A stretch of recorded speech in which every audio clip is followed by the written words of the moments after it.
Pushpin disclaimer: this story is a work of creative nonfiction inspired by real emotional experiences. While names and certain details may have been changed to protect the privacy of individuals, the emotional journey portrayed reflects the true impact of infidelity and the complex choices people make in the face of betrayal. It is intended for mature readers and may contain themes of emotional distress. Reader discretion is advised. Some love stories start with fireworks. Ours started with coffee and comfort. I met Amir at a quiet little book cafe nestled between old buildings and forgotten corners of the city. It wasn't dramatic, there were no cinematic glances or accidental touches, just two people who shared a table on a rainy day because all the others were full. He had a shy smile, and I had a broken umbrella. That's how it began. Amir was different from the kind of men I had known before. He listened, really listened. Whether it was a bad day at work or my favorite childhood memory, he remembered every detail. I had never believed in soulmates, but with him, it felt like maybe the universe had finally decided I deserved one. We dated for a year and then got married in a small, intimate ceremony. No grand ballroom, no excessive guests, just love, warmth, and promises whispered between two hearts. Our families approved, our friends admired us, and strangers even complimented how we looked together. We were the kind of couple people said, "You two are made for each other." The first few years were magic. Mornings with coffee in bed, surprise notes on mirrors, weekend getaways. He used to leave little sticky notes in my lunchbox. "Don't forget you're beautiful, can't wait to see you tonight, you make my world brighter." And I believed every word. We weren't rich, but we were happy. Our apartment was small but full of laughter. We fought over silly things, which Netflix show to binge, whose turn it was to do dishes, but we always ended the day with cuddles and forgiveness. I thought love like this only existed in movies. I built a world around him. I imagined babies with his eyes and our Sunday mornings with little feet running through the hallway. I didn't see the cracks forming behind those picture-perfect moments. Maybe I didn't want to see them. Looking back now, it's hard to pinpoint the exact moment things began to change. But in that phase, the perfect beginning, I was unaware. I was in love. I was safe. Or so I thought. This was the chapter where I smiled the most. Where I believed in forever. And where I would unknowingly lay the foundation for the heartbreak that would one day follow. But that's the thing about perfect beginnings, they rarely hint at tragic ends. You don't notice the silence at first, until it becomes louder than words. It started small, so small I almost convinced myself I imagined it. Amir began coming home late from work. At first, I didn't question it. His job as a project manager in a construction firm often demanded long hours, site visits, and last-minute meetings. I understood. I supported him. I trusted him. But something was different. He stopped texting me as much during the day. The cute little notes disappeared. Our morning coffee together turned into him rushing out the door with a half-bitten toast in one hand and a phone glued to the other. I told myself it was just a phase. Everyone goes through rough patches, right? Then came the secrets. I remember one evening clearly. I walked into the room just as he ended a phone call. When I asked who it was, he smiled, a little too fast, and said, "Just work." But he quickly changed the topic, almost like he was trying to distract me. It felt off. He started being overly protective of his phone. He used to leave it anywhere, the kitchen counter, the bed, the sofa. Now it was always with him. Locked. Face down. Even in the bathroom. I told myself I was overthinking. That I was becoming paranoid for no reason. After all, Amir had never given me a reason to doubt him before. But the unease settled into my chest like fog that wouldn't lift. Then came the perfume. One night, I hugged him as he came home late, and something caught my attention, a scent. Sweet. Feminine. Not mine. My perfumes were light, floral. This one was bolder, musky, a fragrance I didn't recognize. I joked, "Someone hugged you too tight today, expecting him to laugh. But he didn't. He froze, just for a second, and then brushed it off with a chuckle that felt too forced. Probably someone from the office. You know how close the team is. I smiled. Nodded. But something deep inside me stirred. That smile didn't reach my heart. It didn't reach his eyes either. Over the next few weeks, I started noticing more signs. He was quieter. Distant. He laughed at my jokes, but it felt like habit, not heart. And sometimes, when he thought I wasn't looking, he seemed guilty. I still hadn't said anything. I still wanted to believe the man I married, the man who once cried during our vows, couldn't do what my heart was beginning to suspect. But doubts have a way of growing in silence. And mine were starting to scream. The truth doesn't knock. It crashes in, loud and merciless. It was a cold Thursday night when everything changed. Amir had fallen asleep on the couch. He was fully dressed, jacket still on, shoes by the door, his phone resting on the coffee table just inches away from his hand. I sat across the room, pretending to read a book, but my eyes kept drifting to the phone. Something inside me, a voice I had tried to silence for weeks, grew louder. Check it. Just once. You deserve to know. I didn't want to be that wife. The one who snoops through her husband's messages like some desperate detective. But pain has a way of pushing you past your pride. I waited until his breathing softened, deep and steady. Slowly, I picked up the phone. His password, my birthday, still worked. That hurt more than I expected. I opened his WhatsApp, hoping, praying that I was wrong. But I wasn't. There she was. Sana. Pinned to the top. A name I didn't recognize, or maybe I had heard it once or twice when he spoke vaguely about a new HR girl at work. My hands trembled as I opened the chat. It was all there. Weeks, maybe months of messages. Words that were once mine now copied and pasted into someone else's inbox. I miss your smile. Last night was perfect. She has no idea. Photos. Voice notes. Heart emojis. Flirty nicknames. Plans to meet. Lies to me laid out in his digital footprints. I couldn't breathe. My heart pounded so loudly I was sure it would wake him. But he slept. I sat there for hours, reading everything, over and over, hoping I had misunderstood, that this was some sick joke. But it was all painfully clear. He hadn't just cheated physically, he had created an entire emotional world with someone else.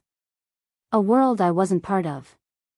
By the time the sun rose, my tears had dried, replaced by something colder, shock. I didn't wake him. I didn't scream or cry or throw things. Instead, I stared at the man I had loved so deeply, and wondered when he had stopped loving me. When he finally woke up, I was already dressed, sitting across from him at the kitchen table. The phone was in front of me. Open. He looked at it. Then at me. And in that moment, he knew. He didn't lie. Not this time. He sat down, head in hands, and whispered, "I'm sorry. I didn't mean for it to go this far." But it had. It had gone too far. And now we were in uncharted territory, between love and betrayal, between forgiveness and fury. The truth was out. And nothing would ever be the same again. When someone you love betrays you, it's not the lies that hurt the most, it's the silence that follows. He didn't say much that morning. Neither did I. We sat across from each other in the kitchen, the same place where we once shared laughter, pancakes, and dreams. Now, all that filled the space was silence and shattered trust. I broke it first. How long? His eyes stayed fixed on the table. About 3 months. 3 months. 90 days. 12 weeks.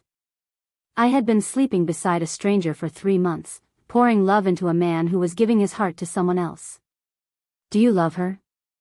I asked. He hesitated, too long. No. I don't think so. The words were meant to comfort me, but they felt hollow. You don't think so? That meant part of him wasn't even sure. That meant part of him did love her. He explained everything, or at least, what he chose to share. It started with office chats, late-night project calls, shared complaints about stressful lives. She just listened to me, he said. I didn't plan for it to happen. That's the thing about infidelity. It's never about the cheating at first, it's about the choices that lead there. One ignored text. One flirt too far. One moment of weakness. And suddenly, everything unravels. I wanted to scream, to throw the phone at his face, to pack his bags and tell him to get out. But all I did was cry, silently, brokenly. The kind of cry that doesn't make a sound, just falls in waves. And he just sat there, watching the destruction he caused. Why didn't you just talk to me? I whispered. Was I not enough? He reached out to touch my hand, but I pulled away. It wasn't about you, he said. It was me. I was lost, and she was just there. I hated that answer. It felt like an excuse, a coward's way of shifting blame from decision to circumstance. But part of me still loved him. That was the worst part. In those moments after betrayal, your heart and mind are at war. Your brain screams, leave him. He doesn't deserve you. But your heart whispers, what if we can fix this? What if he's really sorry?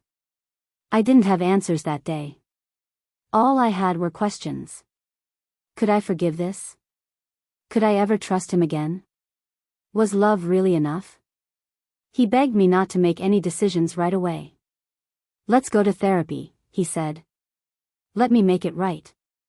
I didn't agree. I didn't refuse. I just sat there, numb, surrounded by the ruins of everything we had built. And then I said something I never thought I would say, I need time. But I don't want you to leave. Not yet. He nodded, and just like that, he stayed. But staying doesn't mean healing. Not immediately. Staying is just the beginning of a different kind of pain. Some decisions are not made with strength. They're made with hope and fear. After everything, I asked him to stay. Not because I had forgiven him, I hadn't. Not because I was weak, though, some days, I felt like I was. I asked him to stay because I needed to believe that love could survive this. That we could survive this. He moved back into the guest room. That was the first condition. We lived like two polite strangers sharing the same roof. No intimacy, no sweet words, only space, silence, and awkward glances. The air in our home felt heavier than ever. I suggested therapy. To my surprise, he agreed instantly. Maybe it was guilt. Maybe it was genuine remorse. Maybe it was just fear of losing everything. Whatever it was, we went. Our therapist, a calm woman named Syra, didn't ask us to relive every painful detail, at least not right away. Instead, she asked us one question: why are you here? Amir said, because I want to fix this. I said, because I'm trying not to hate him. It was honest. Brutally so. Therapy peeled away our layers. Week after week, we confronted things we had buried for years. My loneliness. His insecurities. The growing distance we ignored. He admitted to feeling unseen, unappreciated, things I had no idea he felt because he never told me. I admitted I had been holding back too, emotionally exhausted from constantly trying to keep us perfect, while he silently drifted. We were both guilty of neglect in different ways. But only one of us cheated. I still couldn't look at him the same way. Every time he said, I love you, I heard, I loved her too. Even if he didn't say it, even if he denied it, the betrayal hung in every room like a ghost we couldn't banish. Our friends didn't know. Our families definitely didn't. On the outside, we were still that perfect couple. But inside, we were rebuilding a house with broken bricks. There were small victories, like when I finally touched his hand without recoiling. Or the first time I let him hug me without crying. But there were also setbacks, nights I woke up crying from dreams of him with her, days I couldn't look at his face without feeling sick. Still, I held on. I told myself love was worth fighting for. That healing wasn't linear. That if he was truly remorseful, he deserved a chance to make things right. But deep down, I didn't know if I would ever feel safe with him again. And that's the cruel truth about forgiveness: it doesn't erase pain. It just asks you to carry it differently. Sometimes the second betrayal hurts more, not because it's new, but because you dared to hope it wouldn't happen again. It had been 4 months since I asked him to stay. Things were better. Not perfect, but better. We were still going to therapy, still learning to talk, still trying to rebuild trust one brick at a time. Amir was doing everything right, being open, consistent, gentle. He had changed his number, blocked Sana on social media, and even switched departments at work. I started to believe him again. Not completely, but enough to exhale without suspicion every time he left the room with his phone. I caught myself smiling at him without faking it. I even laughed once at one of his terrible jokes, and it felt real. I thought we were making it. Until that night. It was a quiet Sunday. Rain against the windows. A movie playing in the background. He was cooking dinner, his way of earning trust through pasta, he used to joke. My phone buzzed. Unknown number. One message. You think he's changed? He hasn't. Ask him what he was doing last Thursday. Sana, my heart stopped. I stared at the screen, feeling my stomach twist into knots. I didn't want to believe it. I didn't want to even think about what this meant. So I tried to shake it off. Told myself she was bitter, jealous, trying to ruin our progress. But doubt, once seated, grows fast. I asked him later that night, casually, "What did you do last Thursday?" He didn't flinch. Work mostly. Then came home. Why? No stutter. No hesitation. Just confidence. Too much confidence. But something inside me wasn't satisfied. So when he fell asleep, I did something I promised myself I wouldn't do again. I checked his phone. The call logs told me everything. One outgoing call. 10 minutes. Sana. He had called her. I felt something inside me break. Again. The betrayal this time didn't shock me like the first. It didn't even cause tears, not right away. Instead, it brought a wave of numbness. A cold, bitter kind of calm. Like I had finally understood that this man, the man I had begged to stay, was never really back. He was here, yes. But pieces of him still belonged to her. Or at the very least, to the lie they shared. I confronted him the next morning. He didn't deny it. She reached out. I just wanted to make sure she was okay. I didn't want to hurt her either. He didn't want to hurt her. That sentence carved a hole in me that no apology could ever fill. I didn't scream. I didn't plead. I didn't ask him to stay this time. Because the unexpected turn wasn't that he hurt me again, it was that I finally realized I was done letting him. Some endings aren't about anger, they're about clarity. I didn't throw him out. I didn't pack his bags. I simply looked at him, and for the first time in months, I saw the truth. Not just what he did, but who he really was. A man who could be gentle, yes. Thoughtful, loving, and full of charm. But also a man who lied, not once, but twice. Who made me question my worth while holding on to the comfort of both our hearts. A man who stayed, but never fully returned. I told him to sit. He looked worried, maybe even ashamed. I didn't yell. I didn't cry. I just spoke.